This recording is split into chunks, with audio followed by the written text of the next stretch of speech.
All right, welcome to the Jeep Life podcast live edition.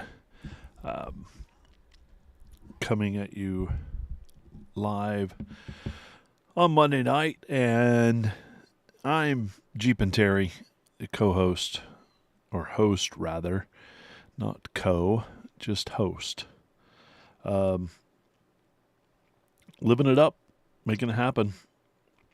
I know there are other people going to be joining us, so I want to make sure to give time for them to join on. Tonight's episode is going to be a lot of fun. I'm going to try to make it fun. I don't know if it's going to be fun, but I'll do my best.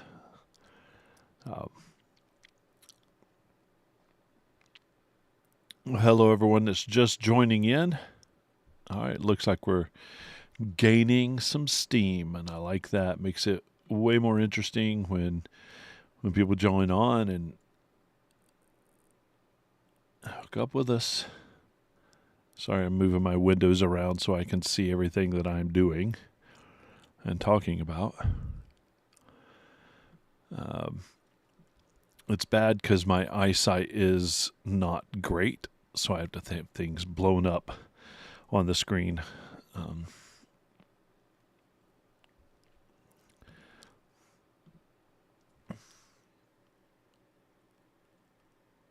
Oh, okay. I didn't know it did that.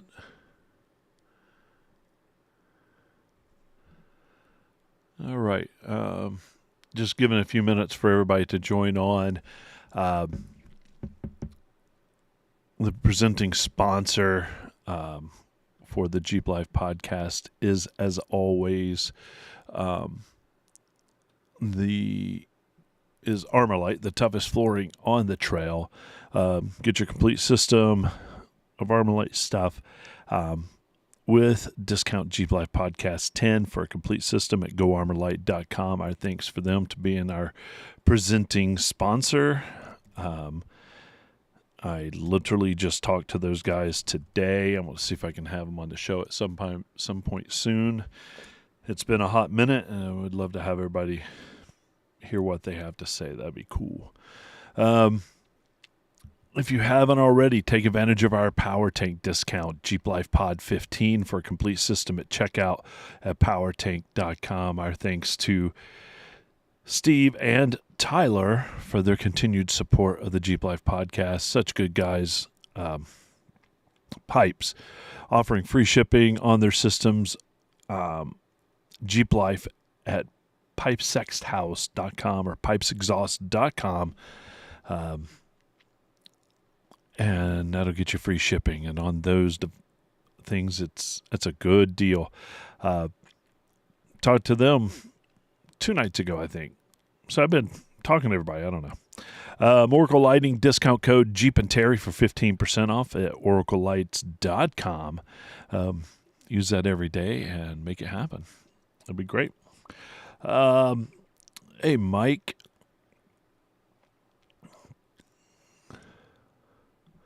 Joseph. I don't think I have anything to do anymore before we get rolling. I'm going to go and share this out real quick. Just see if I can get a few more people on here before I kick everything off. I just tell you, this is not the easiest thing in the world to do when you're doing everything by yourself. I don't have enough hands to do everything.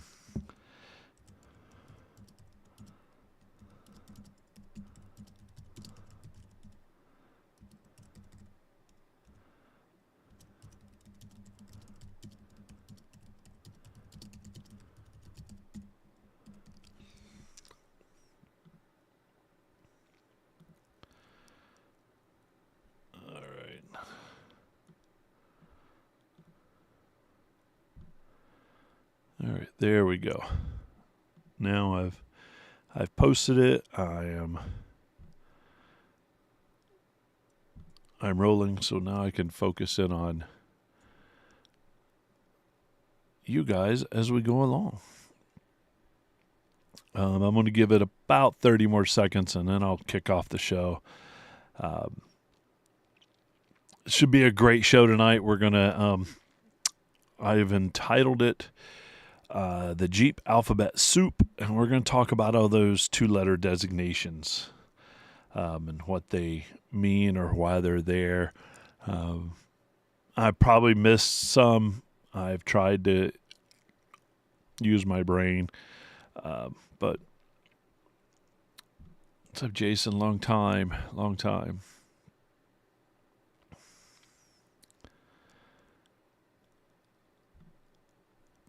All right, I'm gonna hit the button and make it happen. If I can find my button. All my windows are in the wrong place.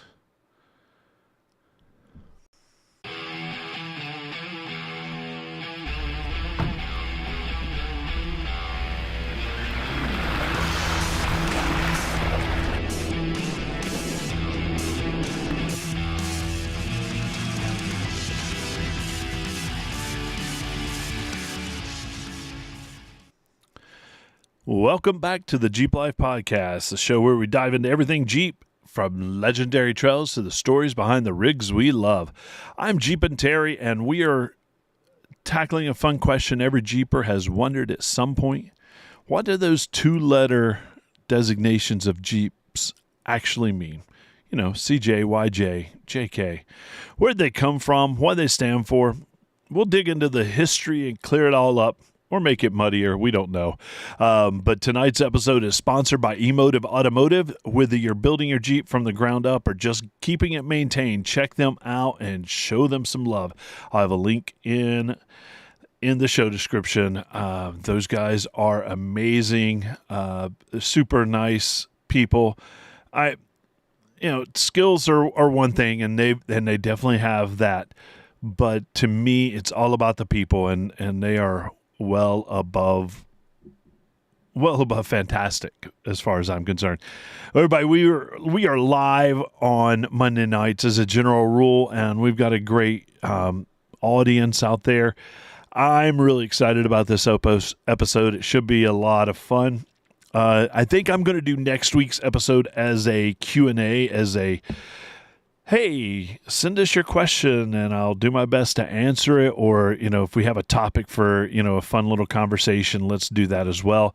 Those can be done in the comments tonight from the live audience, or you can send those at info@jeeplifepodcast.com, and I'll put all those together and we'll knock them out of the park as much as we can. And those kind of episodes are always fun. They're interactive. They're fun. And see if I can get a nice panel of people on here to maybe answer some of those questions. If I get somebody interesting, I'll throw them in the on the Facebooks and the Instagrams to kind of entice everybody to come along. Now, that's one way of sponsoring or taking care of the show, is the active participation in the show. But there are other ways that you can support us. Our Patreon is one of those ways, and we have 3 levels of support, and we want to give everybody an option to support us and not make it outrageous. The entry level is $3 a month. That would go so far to help us out. Our Sahara package obviously get you leather seats and a little nicer trim, some bigger wheels for $5 a month. And then our Rubicon package gets you all access for $10 a month. And we would love to have you with us either way. We appreciate it. How else can you support us? Leave us a review. Wherever you get your podcast, just leave us a review. Tell us how much you love us. Obviously, I want the bigger, stars. I want as many stars as you can give on whatever the platform it is. But if you don't like us, tell us that too. And maybe it's something we can improve on and make better. How else? Send us an email, info@jeeplifepodcast.com. Tell us your thoughts on the show. follow up on a show, ask me for stickers. I'll send them out. Show topics, suggestions, just send them out. We'd love to have it. I think I've got a few emails that are piling up, and I want to do an email show coming up. So please, info@jeeplifepodcast.com, and we'll read those. Coming on the live show, doing what we're doing right now, on the live, and just throwing some stuff in the comments. We try to keep up with them. I know that there's a few seconds delay from what I actually say until the fact that you can actually respond. But it still makes it nice and interactive. And if it's something I can get back to and address, I'm going to. So please, that live participation is awesome. We would appreciate it. So that's how you can support us, and that's amazing, and we appreciate it. Events. The list is dwindled down. I have one review that I'm going to do right now from an event on September 20th, and that was the Fall New Jersey Jeep Invasion. That was in Ocean City, New Jersey. That's one of Jamie and Allison's Blinklerford Productions show, and Oracle Lighting has been the sponsor for that for the past couple years. The show, I just love it. So 400 Jeeps meet in this small parking lot off of the shore, and then parade onto the boardwalk, and then park and show off their rigs to everybody that's down at the shore, and park on the boardwalk. There's some vendors there. It's just such a cool, laid-back event. There are awards given out. One of our listeners had his Grand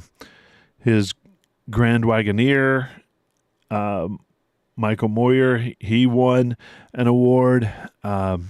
So I love it. It's fantastic. You get to see all kinds of cool Jeeps kind of set up, and they look great.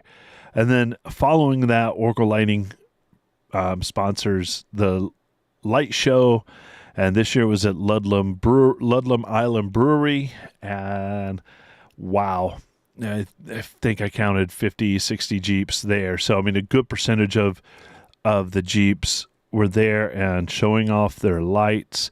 Our winners, their Jeeps just look great, and it was fun.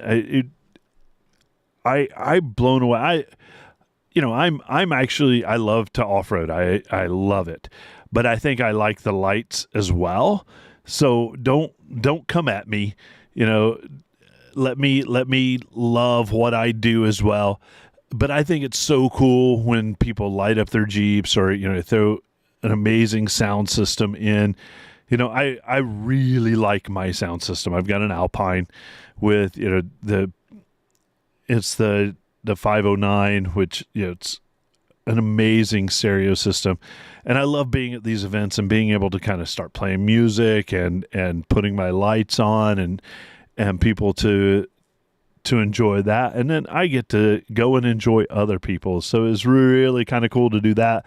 The brewery had live music, and the food, I think their food there is terrific. It's not, just around the corner. You have to drive to get out there, but then there's plenty of parking, and the staff there is great. They were real nice to us, and the food was good. And then we had some guest judges, and these guys really know what they're doing. Scott and Jacqueline, they're just good people, and they help me figure out who the winner was, because I hate being the judge on this, because I'm a little biased with I can be, but it's good to have their assistance with that, and they, those guys really know what's up.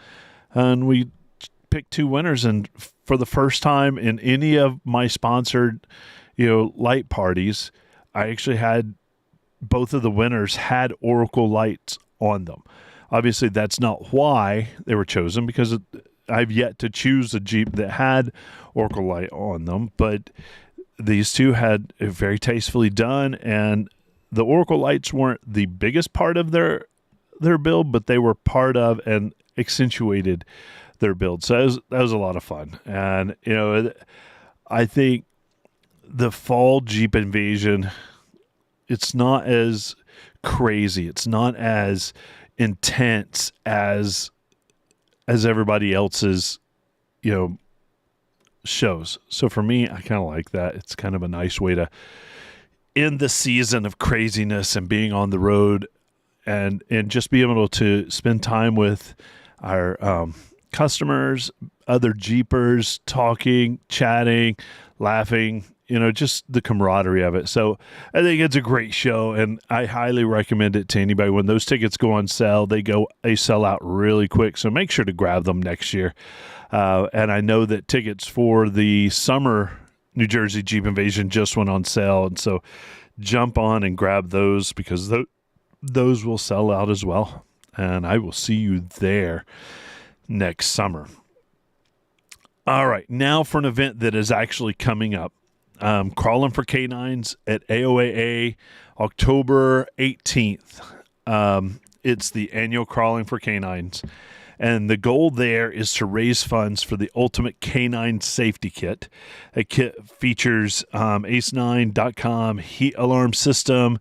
All this is to monitor and take care of those dogs that are serving as, the canine units. The cost on these kits is expensive, and so that group really wants to kind of help out. There are guides on all trail levels, green and red, and red. Oof. Make sure you're probably equipped for the trail you choose, but do it. There is a $30 registration fee, and that goes toward purchasing life-saving equipment. There'll be a drawing somewhere in the middle of the day, and then you pay to go and play at AOA, which is a great off-road park. And so check that out. Crawling for Canines. I think you can just search it if you're on Facebook. Hit it up and get all the details from there. But I was talking to Joseph earlier today. My kid is coming in from college that weekend for her fall break, and I'm supposed to be on the trail Sunday when she leaves.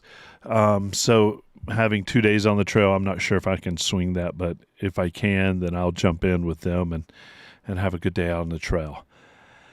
Whew. All right. So the event season is winding down, and I'm grateful to that. I'm grateful to the season that I've had.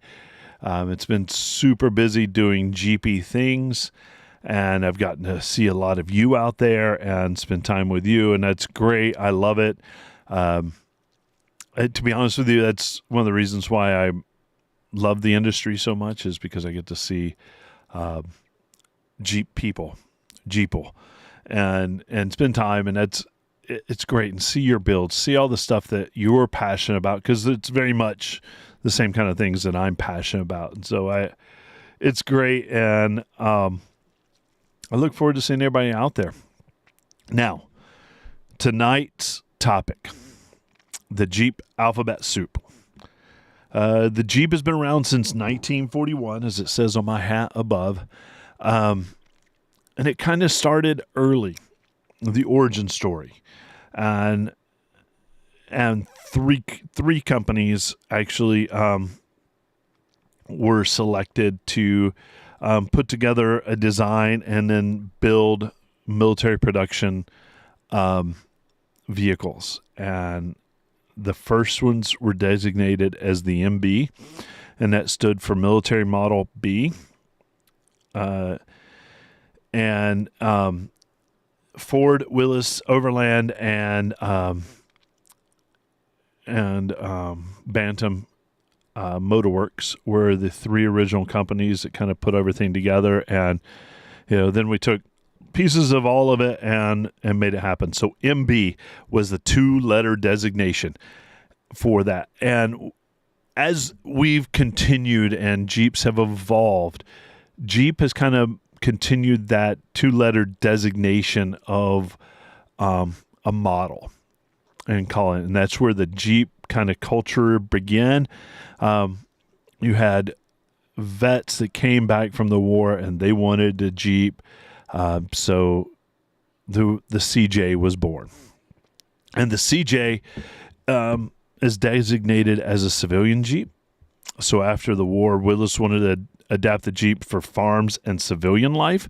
So there were attachments that it was built to work. It was a workhorse.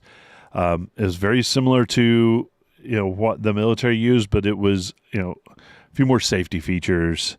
Not a lot, but a few more. A civilian Jeep. So CJ, the first one was a CJ2A.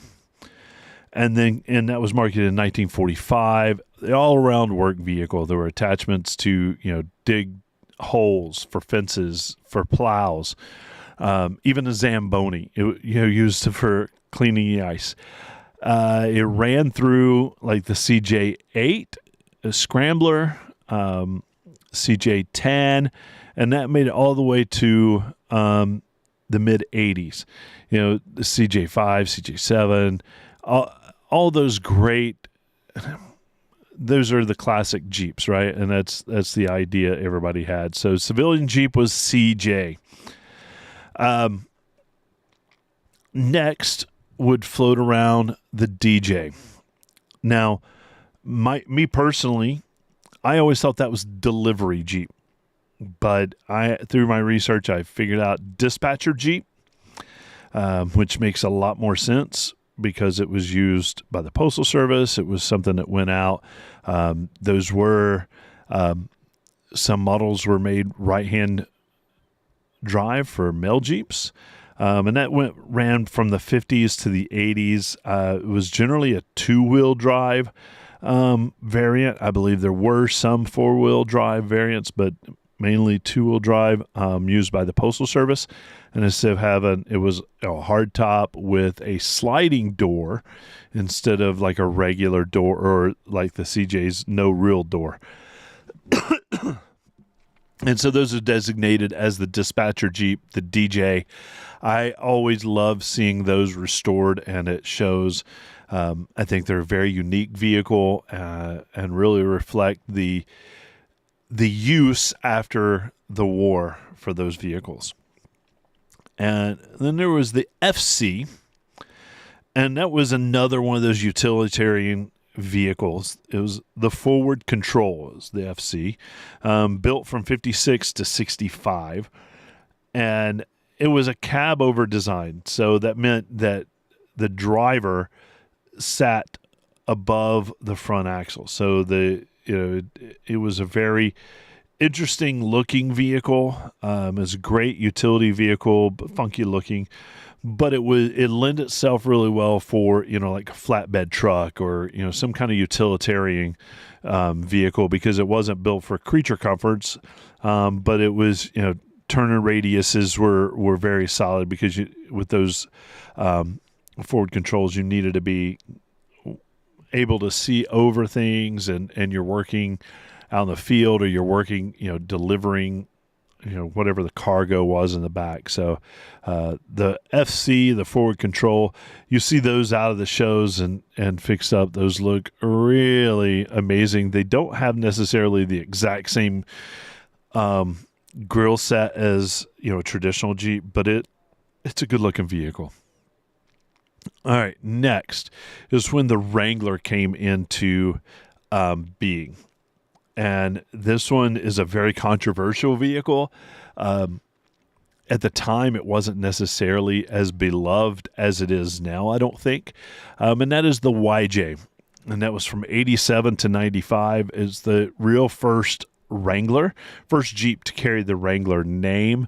And this is also when the 2-letter designation doesn't necessarily mean anything. And I think, it's important to point out that it didn't have to mean anything. What set this Jeep apart is more safety features than the CJ. but it still carried that leaf springs, some more creature comforts on the inside, nicer seats, better safety components, but square headlights. And by square, I mean they're the 5x7s, right? The rectangle headlights. So no meaning, as Alan says, it's the yuppie Jeep. And, it kind of became that, right? People wanted to be seen in the Wrangler. It obviously looked and drove a little bit different than a CJ, because CJs were more utilitarian, even though they were civilian Jeeps. The YJ doesn't officially stand for anything. They were using program codes and two-letter designations, and the YJ just happened to be there. It's real easy to spot with those headlights, and there were more models introduced there. I think when you look at the Renegade and some of the other models, it was the first one to really kind of take off with that becoming a consumer model, rather than a civilian version of a military Jeep. It would have more consumer based stuff. Then 96 doesn't have a model year. Then 97 to 2006, the Wrangler becomes the TJ, and so that replaced the YJ and brought in round headlights. So it went back to the original round 7-inch headlight. The cool thing about that is those headlights were readily available, so you could replace them at any time. No meaning again behind the TJ per se.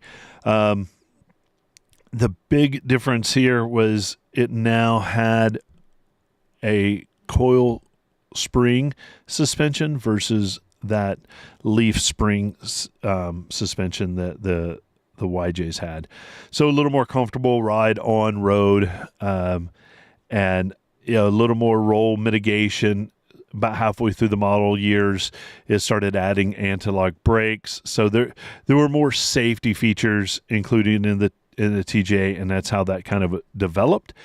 And there was a LJ designation released in there, which was an extended version of the TJ, more storage space, more room in the back seat, and it easily, the LJ could have stood for long Jeep, and I like that. I don't know that there was a nomenclature to that, but that did kind of test the waters for Jeep for a bigger model, right? And it kind of saw how popular, that could fit into family and consumer lives.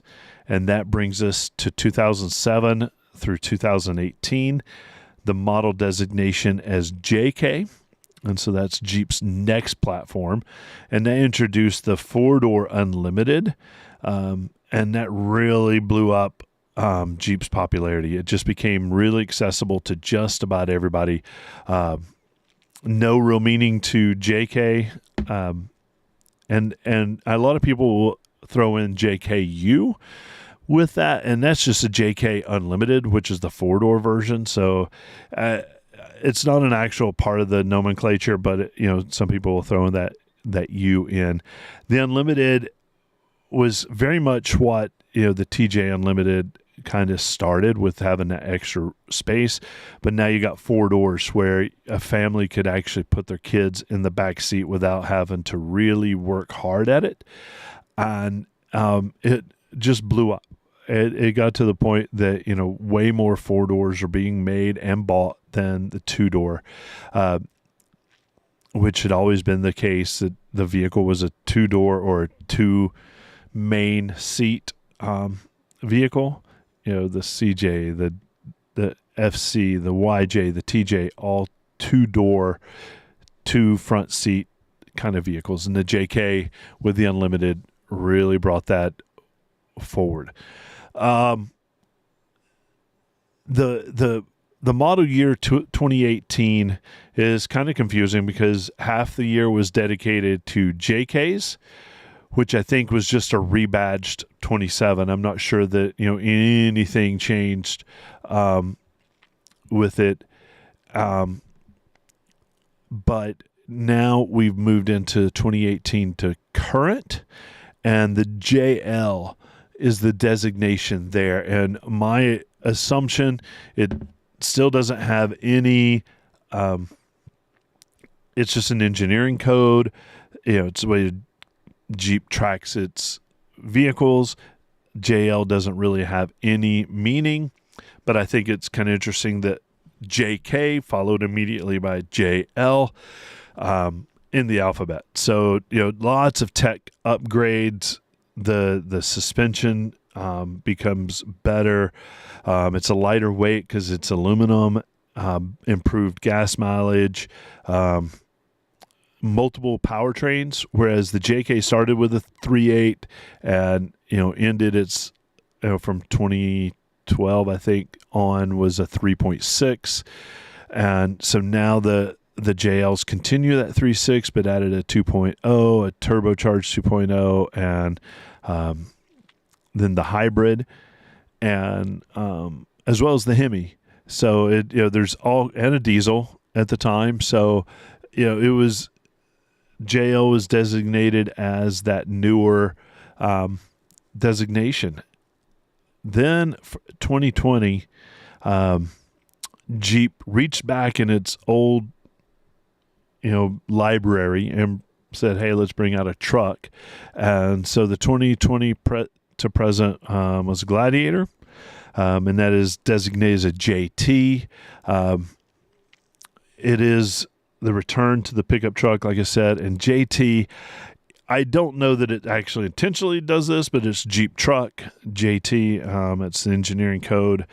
And it was the first, Jeep truck in decades, and it carries the DNA of the Wrangler and the utility of the truck. Whereas, like the earlier Comanche trucks, that was very similar to, the XJ, the Cherokee, just truck version of that. It wasn't a truck version of the Jeep. And I guess you could go back all the way back to the Scrambler, the CJ8, which is, kind of a little longer bed CJ, but it wasn't necessarily a truck per se, in the same way that this is. So, there it is. Some of these designations like MB, CJ, DJ, FC, they have meaning tied to what the Jeep was, designed and built for. But once it got into kind of the real Wrangler, those letters are just internal Jeep engineering codes. They don't really stand for anything, but they became a part of the Jeep culture and identity. So, a lot of people, when what kind of Jeep do you have? I've got a JL, or, I've got a JT, or they don't necessarily say what the rank is, or, when they bought it, they say what kind of vehicle it is. So it's a designation. But it's become a part of the culture. And so, I love that. And even, when we get into, Cherokees and XJs and Grand Cherokees with, WZs and there are designations for all those as well. But I really sticking with the Wrangler and the Gladiator, at this point. So which Jeep designation has the most meaning to you? I'd love to hear that, either in the comments or email or social media or whatever. What means the most to you? Me, I love the CJs because that was kind of where I got started with my Jeep life, and then, having TJ, and my brother currently has a YJ.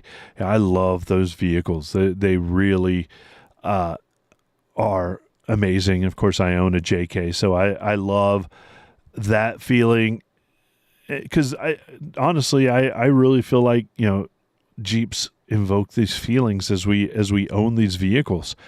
Do you love the square headlight of the YJ? Me personally, I I love the fact that it's a little bit different and has that cool factor. You can instantly recognize a vehicle as a YJ with that. And I love what our friends at Unofficial Use Only are making YJL grills for the JLs that have, square headlights, and you can throw those in there. And it's really kind of cool that they've done that to kind of give it that old school look to it. Now I know Unofficial Use Only built Quadratec's YJL, which was, a real throwback. Take a JL and throw it back all the way back to, a YJ with square headlights, even the dash, the electronics. You relocated the fuel tank, put an inline 6 in it. Everything to kind of push it back into the into the late 80s, early 90s, right? To give it that JL feel with a newer vehicle. So that was really cool. Joseph, I love that you've owned all those and you prefer the YJ. If I was to ask my brother, he would say the same thing. He loves his YJ. Now, it's okay if you have a JL, JT. I love it. I want a JT so bad.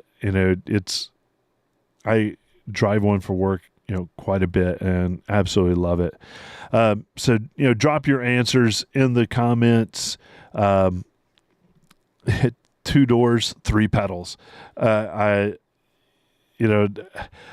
Will, I couldn't agree more with the fact that, I love a manual vehicle, but I've gotten to a point in my life where I don't want to sit in traffic and have to, shift and work and do all that anymore. I like letting the vehicle drive for me, from a changing gear standpoint. But when you step back into those ages, that being able to drive a manual, it just makes it way more fun, and you feel like you're really in touch with the vehicle at that point.